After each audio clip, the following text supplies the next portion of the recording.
सभी को नमस्ते। आपको सभी को दीपावली की बहुत बहुत शुभकामनाएं। छुट्टियां ख़त्म हो गई हैं। एक बार फिर से हम अपने पुराने रूटीन में आ जाते हैं। बच्चों, छुट्टियों से पहले हमने बात की थी बौद्धिक विकास की, इंटेलेक्चुअल डेवलपमेंट की। उसमें हम देख रहे थे पूर्व बाल्यावस्था में बौद्धिक विकास किस ढंग से होता है। उसके अभी तक 3 बिंदुओं को हम डिस्कस कर चुके हैं। एक बार मैं रिवाइज कर देती हूँ। ये थे ध्यानपूर्वक देखना या अवलोकन करना, दूसरा था समझ या बोध, जिसको हम कह सकते हैं अंडरस्टैंडिंग, और तीसरा था भाषा विकास यानी कि लैंग्वेज डेवलपमेंट। पूर्व बाल्यावस्था में हम इन तीनों बिंदुओं के बारे में बात कर चुके हैं। अपनी उसी बात को हम आगे बढ़ाते हैं और आज हम बात करते हैं सृजन शक्ति की, यानी कि क्रिएटिविटी। बच्चों, हम सभी जानते हैं क्रिएटिविटी हम सब में होती है, किसी में कम किसी में ज़्यादा, लेकिन पूर्व बाल्यावस्था में जो है ये इस सृजन शक्ति का या सृजनात्मकता का विकास बहुत ही तेज़ गति से होता है। अगर बच्चों को रंगीन पेंसिल और कागज़ दे दिए जाएं तो वो उनसे सुंदर सुंदर चित्र बना सकते हैं। उनमें से कुछ चित्र तो इतने सुंदर होते हैं, कुछ बच्चों की सृजनात्मकता इतनी बढ़ जाती है कि वो जो चित्र बनाते हैं उनको देख कर के बड़े भी आश्चर्यचकित रह जाएं। इसी तरह से ब्लॉक्स को आपस में जोड़ करके भिन्न भिन्न आकृतियां बनाना, और भी जो भी सामान उनको सामने मिले, जो खिलौने उनको मिले, वो उनसे अपनी ही कल्पना शक्ति के आधार पर अपनी सृजनात्मकता को उपयोग करते हुए और उसे सुंदर सुंदर कलाकृतियां बना लेते हैं। फिर बात आती है स्मरण, चिंतन एवं कल्पना शक्ति के विकास की, development of memory, thinking and imagination power. बचपन की अवस्था में बालकों में स्मरण, चिंतन, कल्पना एवं तर्क शक्ति का विकास नहीं होता है, इसीलिए वो सीधी सादी भाषा का प्रयोग करते हैं। बोली उनकी अभी बहुत मधुर और मनभावन होती है, लेकिन 3 वर्ष के बालकों में ये चिंतन एवं कल्पना शक्ति का विकास होने लगता है। अब वो कल्पना और चिंतन के द्वारा मनगढ़ंत कहानियाँ सुनाते हैं। वो कहीं की भी बात को कहीं पर भी जोड़ सकते हैं। उन्होंने जो कुछ भी सुना है, जितना उनको मेमोरी में रहता है, वो उस बात को किसी भी दूसरी बात के साथ में जोड़ करके अपनी नई कहानियाँ बना लेते हैं। और फिर पूर्व बाल्यावस्था में स्मरण शक्ति एवं तर्क शक्ति का भी बहुत तेज़ी से विकास होने लगता है। शुरू में तो इनकी ये स्मरण शक्ति ज़्यादा प्रबल नहीं होती है। इस कारण से वे किसी भी बीती बात को क्रमबद्ध तरीके से नहीं सुना पाते हैं, लेकिन धीरे धीरे ये स्मरण शक्ति भी विकसित होती जाती है। और फिर जिज्ञासा, इन बच्चों में 3 से 5 वर्ष के बालकों में जिज्ञासा की बहुलता होती है। बहुत अधिक जिज्ञासु प्रवृत्ति के होते हैं ये बच्चे, और इसी कारण से वे भिन्न भिन्न प्रकार के प्रश्न अपने माता पिता एवं परिजनों से करते हैं। कुछ प्रश्न तो इतने कठिन और जटिल होते हैं कि उनका उत्तर दे पाना भी आसान नहीं होता है। अगर बच्चों को इसी जिज्ञासा के कारण से ही बच्चे नई नई चीज़ें सीख पाते हैं, उनको समझ पाते हैं, उनके बारे में जानकारी हासिल कर पाते हैं। इसीलिए ये आवश्यक है कि माता पिता जो भी जानकारी अपने बच्चों को दें वो हमेशा सही होनी चाहिए। अगर उन्हें नहीं पता है तो वो बच्चों से समय ले सकते हैं कि इस बात का जवाब आपको कल देंगे, लेकिन कभी भी गलत जानकारी नहीं दी जानी चाहिए, क्योंकि एक बार बच्चे को अगर गलत चीज़ बता दी गई तो फिर उसके दिमाग से उस याद को मिटाना मुश्किल होता है। बच्चा फिर उस चीज़ को वैसे ही एक्सेप्ट करता है जैसा उसको पहली बार बताया गया था। आसानी से फिर उसको बाद में बदलना बहुत मुश्किल हो जाता है। इसीलिए पहले से ही हमेशा ध्यान रख कर के बच्चों को सही जानकारी दी जानी चाहिए।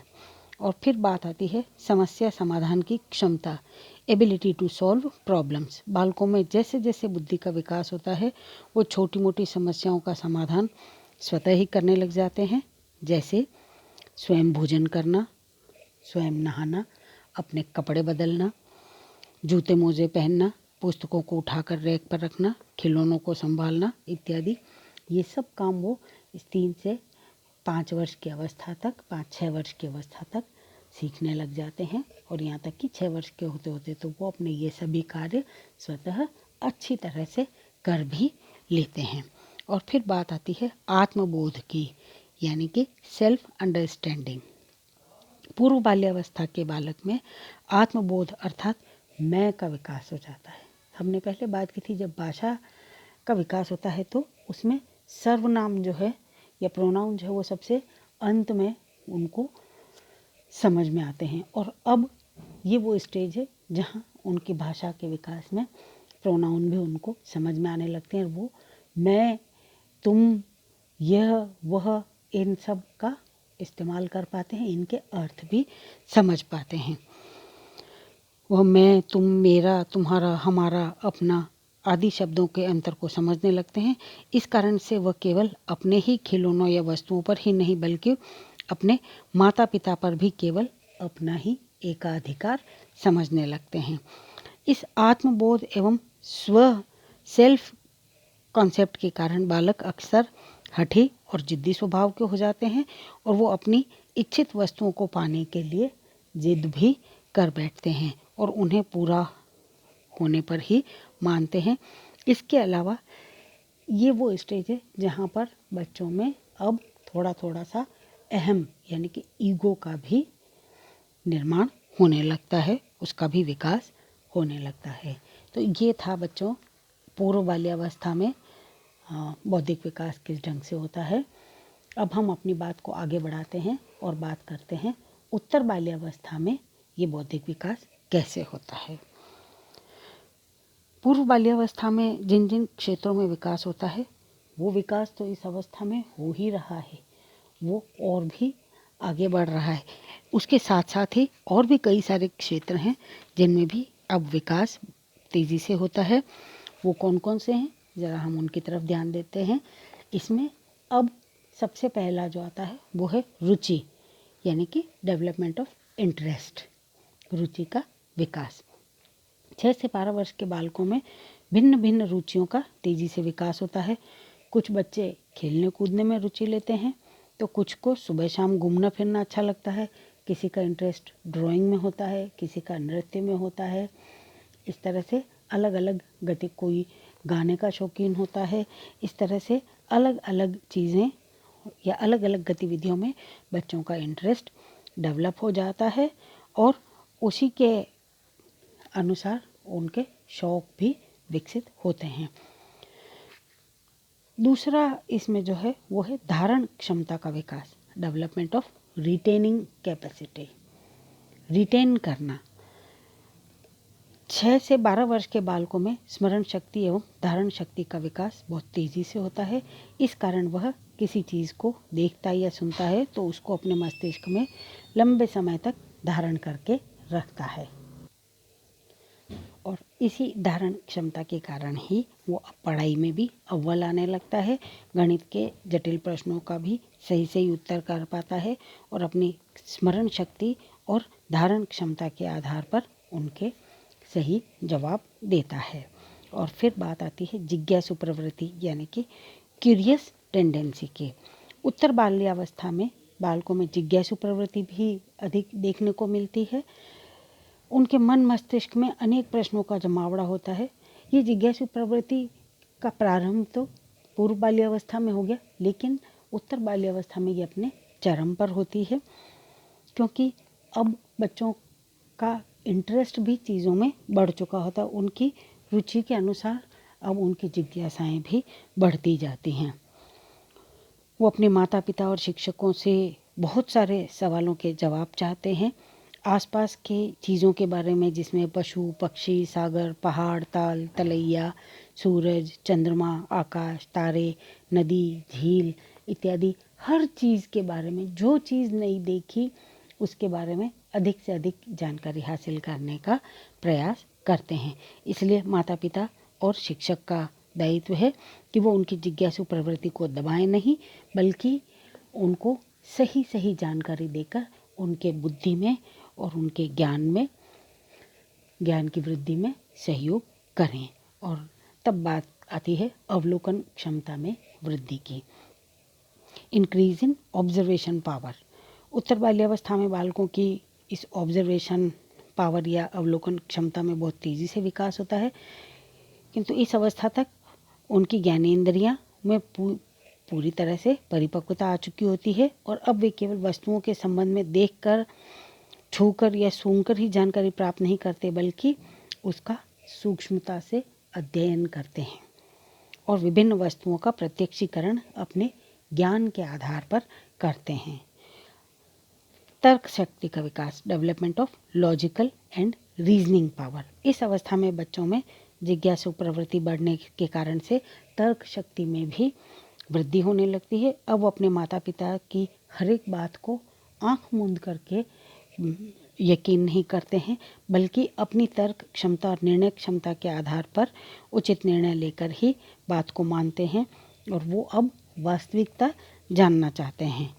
उनको अब हम गलत बात कह करके उनको नहीं समझा सकते, उनको लॉजिकल बात ही समझानी पड़ती है।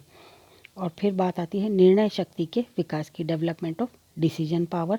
उत्तर बाल्यावस्था में बच्चों में पर्याप्त मात्रा में निर्णय शक्ति का विकास हो जाता है। अब वो उचित, अनुचित, अच्छा, बुरा, सुख, दुख, प्रेम, घृणा, अमीरी, गरीबी, दिन रात इत्यादि के अंतर को आसानी से समझ लेता है और वो उन्हीं कार्यों को करना चाहता है जिनको वो पसंद करता है और अपनी निर्णय शक्ति के आधार पर वो उचित समझता है कि उसको क्या करना है, क्या नहीं करना है। अब अगर उसको कहीं जाना है तो उसको क्या कपड़े पहनने हैं, उसको सुबह कौन सा विषय पढ़ना है, शाम को कौन सा विषय पढ़ना है, इत्यादि इत्यादि, कौन उसके अच्छे दोस्त हो सकते हैं, किससे उसको दोस्ती नहीं रखनी, इत्यादि बहुत सारी बातें ऐसी हैं जिनमें निर्णय वो अब खुद लेता है और किसी के भरोसे पर नहीं रहता। फिर आती है चिंतन, स्मरण एवं कल्पना शक्ति। 6 से 12 वर्ष के बालकों में चिंतन, स्मरण एवं कल्पना शक्ति में तेजी से विकास होता है। अब बालक केवल समस्या समाधान में ही अपने विवेक का इस्तेमाल नहीं करता, बल्कि नवीन वस्तुओं के बारे में भी जानकारी प्राप्त करना चाहता है। चिंतन के आधार पर वो कई कठिन प्रश्नों के हल स्वयं ही खोज लेता है। कई बालक अपनी कल्पना शक्ति और चिंतन शक्ति के आधार पर सुंदर सुंदर चित्रकारी कर लेते हैं और उसके लिए नई तकनीक तक भी ईजाद कर लेते हैं। कुछ बालक नवीन तकनीक के आधार पर ऐसे ऐसे उपकरण बना लेते हैं जो उनकी समय, शक्ति और बचत के उत्कृष्ट साधन बन जाते हैं। कई बालक कविताओं की रचना करते हैं तो कई अपने विचारों को प्रकट करने के लिए लेख और कहानियाँ इत्यादि लिखने लगते हैं और कुछ प्रतिभाशाली बालक तो वैज्ञानिक खोज तक भी कर लेते हैं। फिर बात आती है रचनात्मकता में विकास की, डेवलपमेंट इन क्रिएटिविटी। रचनात्मकता में विकास में तेज़ी भी इस अवस्था में आती है और अब बालक का जीवन ज़्यादा व्यवस्थित हो जाता है। वो अपनी हर एक चीज़ को बड़े ही व्यवस्थित ढंग से, क्रमबद्ध तरीके से सजा संवार कर रखते हैं। कई बालक अनुपयोगी एवं व्यर्थ पड़ी वस्तुओं का उपयोग करके कई सारी उपयोगी और सुंदर सुंदर चीज़ें बना लेते हैं। उनकी भाषा अभिव्यक्ति का ढंग भी बहुत ही उत्कृष्ट होता है। अब वे सुंदर वाक्यों की रचना करने लगते हैं और उनकी स्वयं की सोच एवं रचनात्मकता उसमें झलकती है। फिर बात आती है संचय की प्रवृत्ति की। ये अब बच्चों में कलेक्शन की हैबिट भी हो जाती है और बच्चों के पास में ऐसी ऐसी चीज़ों के संग्रह हम इस उम्र में बच्चों को करते हुए देख सकते हैं जो जीवन भर उनके साथ चलते हैं। कोई भी, वो चाहे टिकट कलेक्शन हो, कोई पोस्टर कलेक्शन हो, लीफ कलेक्शन हो, फ्लावर कलेक्शन हो, एनीथिंग, विभिन्न प्रकार के खिलौनों का कलेक्शन है, चॉकलेट्स का कलेक्शन है, चॉकलेट के रेपर का कलेक्शन है।